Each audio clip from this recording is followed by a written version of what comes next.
So I was browsing eBay, looking for the cheapest wired mouse I could find, and came across this little beauty for $1, including shipping, and I thought to myself, how well could this perform being made of just $1 worth of parts? So let's find out. Now I could not find much information on this mouse, despite finding several sellers having it listed with some of the specs being different on each listing. This is a tiny mouse at 90mm long, 50mm wide, and only 30mm high, and weighing about 50 to 60 grams.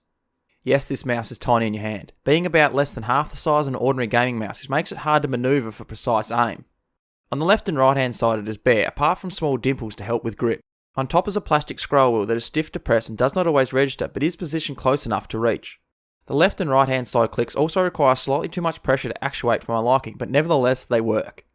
There is a Lenovo branding on the palm area, but I could not find this mouse listed on their site anywhere. The top of the mouse is coated in soft touch rubber, which was a surprise, but it does show skin oil residue with the rest of the mouse being just plastic. On the bottom is 4 plastic feet that do a decent enough job at helping the mouse to glide, and in the middle is a 3D optical sensor, well at least according to the inscription above it. The cord is rubberized and only 1.1 meters long, but I feel this mouse is aimed more at a laptop user, so the length is adequate. I'm unsure on the DPI, as several listings say 1000 while others say 1200, but I personally feel it's close to the 1000 mark as I found it slow to drag across the screen to hit shots compared to my usual setting of 1600. Onto the testing portion of the video. Since this is a cheap mouse, we have to do the budget tests. First up is sensor rattle, which there is a bit of noise, so it's a fail. Next up is lift-off distance, which surprisingly performed well with it only recognising the sensor when it was about 1 millimeter away from the mouse pad, but unfortunately this is still a fail. Line prediction is the next test, which we do by drawing a straight line and seeing if the sensor unnaturally corrects it, which unfortunately this sensor had a lot of prediction, so it's another fail. Sensor skipping is up next, which we test by drawing a continual spiral and looking for breaks within the image, but this mouse was consistent, so it gets a pass. The final test is sensor acceleration, which we do by rapidly dragging the mouse left to right to see if the in-game cursor freaks out or moves further than it should. Unfortunately this mouse showed signs of a small amount of acceleration, so this is a fail. I then decided to test this mouse in some gaming environments, with first a warm up on CSGO aim training map, then moving online to some TDM.